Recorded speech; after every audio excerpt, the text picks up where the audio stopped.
Tonight, a Channel 4 News exclusive investigation that anybody who owns a pet or cares about animals really will want to see.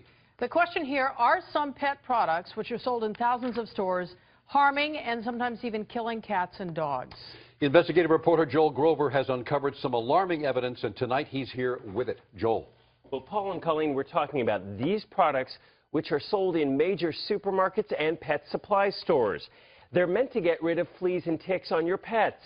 But we've been looking closely through government data and have found thousands of reported pet illnesses and deaths that are linked to these kinds of products.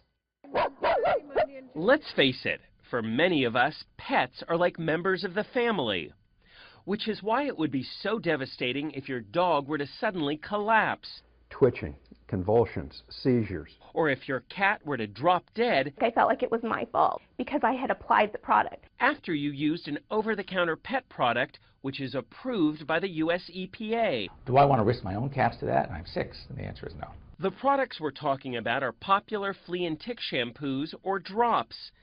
They're sold by different companies under different names, but they all contain the same type of pesticide, called pyrethrins, or the synthetic versions known as pyrethroids.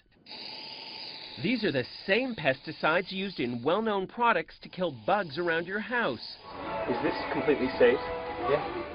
That's what Heidi Wohler of Santa Clarita says they told her when she bought BioSpot flea and tick shampoo for her 2 cats, Hummer and Samson. I read the directions and I followed them thoroughly. But within minutes of applying the shampoo, Heidi says both cats began having seizures, especially Hummer. He's shaking, he can't breathe. Samson was saved by an emergency room vet, but Hummer didn't make it. He died a horrible, violent, fast death. This is not an isolated case.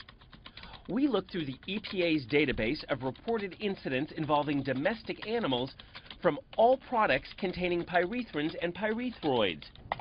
We found numerous cases of animals whose skin was burned, animals who had seizures and vomiting, tens of thousands of reported incidents, including thousands of deaths.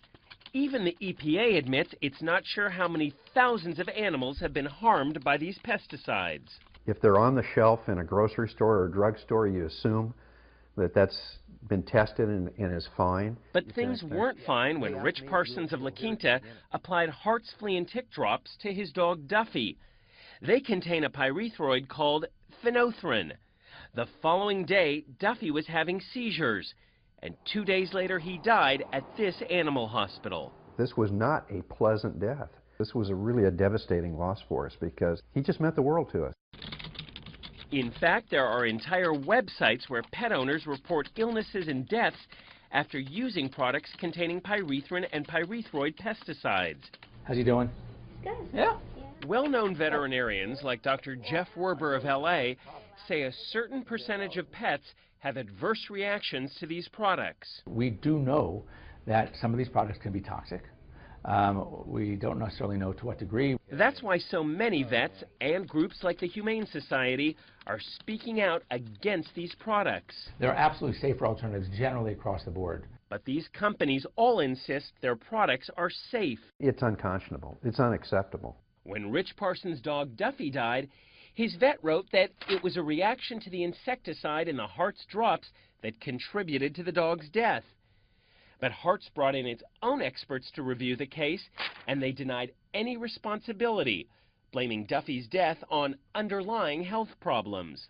He's a perfectly healthy cat. And when Heidi Wohler's cat Hummer died, her vet wrote that based on the cat's symptoms, the pyrethrin in the BioSpot shampoo contributed to Hummer's death.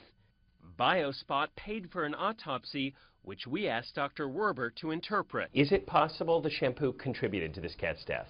I think it's highly likely there was a contributory factor to this product and this cat's demise.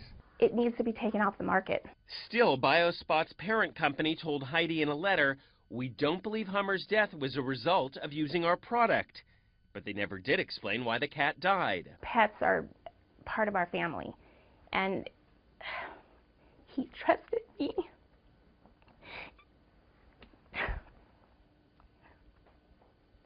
So I, in turn, tried to do my best, and I trusted the product. The U.S. EPA tells us it has now begun a major review of these flea and tick products to make sure they're really safe. The EPA could end up taking action, such as requiring new labeling or even pulling certain products from the market. As for the companies in our story, they all claim their products are safe when used as directed. Hartz also told us its flea and tick products have the lowest number of reported adverse events compared to other brands. And Sargent says it is constantly looking for ways to improve the safety of our products. You can read the full statements from these companies on our website, NBCLA.com. Look for the alternatives. They will cost you more, right? Yes, they're there in the stores. Thank you, Joel, very All right, much.